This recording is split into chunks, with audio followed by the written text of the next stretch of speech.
প্রিয় দর্শক বন্ধুরা, উঠে আসছে 2016 এসএলএসটি থেকে বিগ নিউজ। কার্যত ফ্রেশ সিলেকশনে কারা কারা, নতুনরা কি পরীক্ষা দেবেন, ওবিসি মামলার কি প্রভাব পড়বে, কি কি নিয়মবিধি থাকতে পারে, যাবতীয় বিষয় নিয়ে এই ভিডিওতে আলোচনা করবার জন্য চেষ্টা করছি, যতটুকু তথ্য সংগ্রহ করতে পেরেছি। তো ভিডিওটিকে শেষ পর্যন্ত দেখবেন, কোনোভাবে স্কিপ করবেন না, চ্যানেলটিকে এখনই সাবস্ক্রাইব করে নিয়ে সঙ্গে থাকবেন। তো চলুন কথাবার্তা না বাড়িয়ে আমরা মূল টপিকেই ফোকাস করি। বন্ধুরা, এই মুহূর্তে দাঁড়িয়ে একটি খবর যে ফ্রেশ সিলেকশনে কারা কারা অংশ নেবেন, নতুনরা কি পরীক্ষা দিতে পারবেন।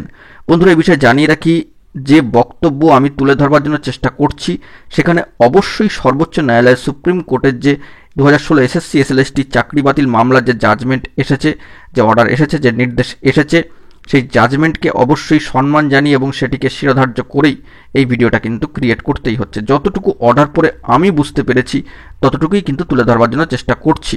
অবশ্যই আরও একবার জানিয়ে রাখি, সর্বোচ্চ ন্যায়ালয় সুপ্রিম কোর্ট, মহামান্য কলকাতা হাইকোর্টের নির্দেশাবলী এবং রিসেন্ট সর্বোচ্চ ন্যায়ালয় সুপ্রিম কোর্টের চাকরি বাতিল মামলার যে অর্ডার এসছে সেটিকে শিরোধার্য করেই কিন্তু এই বিষয়টিকে তুলে ধরবার জন্য চেষ্টা করছি। সম্পূর্ণ ব্যক্তিগতভাবে এই বক্তব্যকে রাখবার জন্য চেষ্টা করছি, যতটুকু অর্ডার অংশ পড়ে আমি বুঝতে পেরেছি।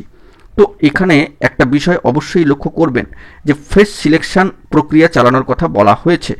তো এখানে বলবার প্রয়োজনীয়তা রয়েছে যে ফ্রেশ সিলেকশন বলতে যে সিলেকশনটা হয়েছিল সেটাকে ফ্রেশভাবে কিন্তু নিতে হবে, অর্থাৎ 2016 সিলেকশন প্রসেসটিকে ফ্রেশভাবে নিতে হবে। কিন্তু যদি এই বক্তব্য থেকে থাকতো যে নিউ রিক্রুটমেন্ট প্রসেস শুরু করতে হবে, তবে কিন্তু নতুনদের পরীক্ষা দেওয়ার বিষয়টির কথা আসতে পারত।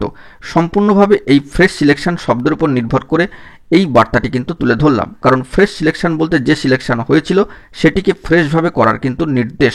তবে এটা নিয়েও কিন্তু কনফিউশন রয়েছে, যেখানে সম্মানীয় চেয়ারম্যান সাহেবও জানাচ্ছেন এই বিষয়ে কিন্তু একটু আইনি পরামর্শের প্রয়োজন, কিছু কিছু বিষয় কিন্তু ক্লারিফাই করার প্রয়োজন রয়েছে, তাই আমাদেরকে কয়েকটা দিন অপেক্ষা করতেই হবে। তবে যতটুকু মনে হচ্ছে 2016 প্রসিডিওরে যারা অংশগ্রহণ করেছিলেন তারাই শুধুমাত্র বসতে পারবেন, শুধুমাত্র অযোগ্য প্রার্থীদের সংখ্যাটিকে বাদ দিয়ে, বা যতটুকু সংখ্যক প্রার্থী অযোগ্য হিসাবে চিহ্নিত হয়েছেন সেটিকে বাদ রেখে বাকি যে হিউজ সংখ্যক ক্যান্ডিডেট রয়েছেন তারাই ফ্রেশ সিলেকশন 2016-তে আশা করা যাচ্ছে বসতে পারবেন। পরের বিষয়টি হচ্ছে যে নতুনরা কি পরীক্ষা দেবেন। বন্ধুরা, এইখানে যেহেতু নিউ রিক্রুটমেন্ট প্রসেস বলেনি কিংবা নিউ ফ্রেশ রিক্রুটমেন্ট প্রসেস বলা হয়নি, বলা হয়েছে ফ্রেশ সিলেকশন প্রসেস, তাই হয়তো নতুনদের পরীক্ষা দেওয়ার বিষয়টি নিয়ে একটা সংশয় বা দ্বন্দ্বের জায়গা থেকেই যাচ্ছে। তবে এখানে বলা প্রয়োজন, আবারও জানাই যে সম্মানীয় চেয়ারম্যান সাহেব ইতিমধ্যেই প্রেস কনফারেন্স বা বৈঠক করে যে বিষয়টি সর্বসমক্ষে রেখেছেন যে এই বিষয়ে কিন্তু কিছু ক্লারিফিকেশনের দরকার রয়েছে, কিছু আইনি পরামর্শের দরকার রয়েছে, কারণ ফ্রেশ সিলেকশন বলতে কি এখনও পর্যন্ত কিন্তু কারোর কাছে স্পষ্ট নয়।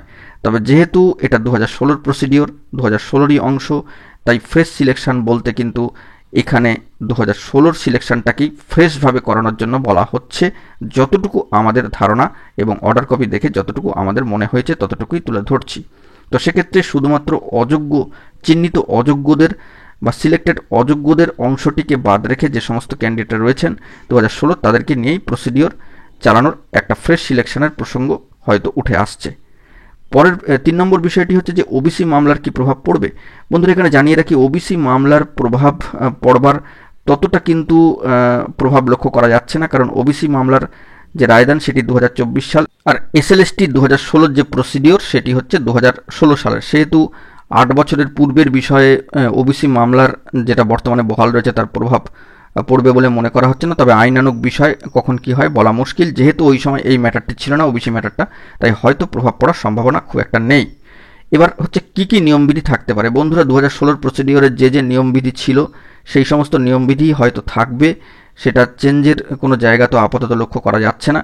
তবে ইন সার্ভিস যারা ছিলেন পূর্বে, যারা বর্তমানে চাকরি হারা হয়েছেন, তাদের ক্ষেত্রে কিছু নিয়মবিধি বা কিছু শিথিলতা কিন্তু থাকতে পারে, এজ রিলেকশন সহ বিভিন্ন বিষয়। তো সেটা যখন প্রসিডিওর শুরু হবে তখনই কিন্তু স্পষ্ট হবে। তো এছাড়া বলা প্রয়োজন আরও একটি বিষয়, যে খুব একটা নিয়মবিধির পরিবর্তন হয়তো নাও থাকতে পারে, যেটি কোর্টের নির্দেশ রয়েছে সর্বোচ্চ ন্যায়ালয় সুপ্রিম কোর্টে, সেই অনুযায়ী কিন্তু নিয়মবিধি যেগুলো অ্যাডিশনের কথা বলা হচ্ছে সেগুলো হয়তো থাকবে, বাকিটা হয়তো 2016 পূর্বতন যে প্রসিডিওর ছিল সেই নিয়মেই হয়তো চলবে, এমনটাই কিন্তু মনে করা হচ্ছে। তবে এক্ষেত্রে আরেকবার জানিয়ে রাখি যে ফ্রেশ সিলেকশন বলতে যেটা বোঝাচ্ছে 2016 প্রসেসটাকেই ফ্রেশভাবে সিলেকশন প্রসেসের মধ্যে নিয়ে যাওয়ার কথা বলা হচ্ছে। সেখানে শুধুমাত্র চিহ্নিত অযোগ্যদের অংশটিকে বাদ রেখে শুধুমাত্র যে বাকি অংশটা পড়ে থাকছে তাদের সামগ্রিকভাবে নিয়ে এই সিলেকশন প্রসিডিওর। যদি বলা থাকতো নিউ রিক্রুটমেন্ট প্রসিডিওর, তবে কিন্তু বিষয়টা অন্যরকম হতো। তো সম্পূর্ণ নিজস্ব ব্যক্তিগত মতামত ব্যক্ত করলাম। অবশ্যই সর্বোচ্চ ন্যায়ালয় সুপ্রিম কোর্টের যে জাজমেন্ট বা অর্ডার এসছে সেই বিষয়টিকে শিরোধার্য করেই কিন্তু এই বার্তাটি তুলে ধরলাম। এখন এটুকুই, সকলে ভালো থাকবেন, চ্যানেলটিকে সাবস্ক্রাইব করে নিয়ে সঙ্গে থাকবেন। ধন্যবাদ।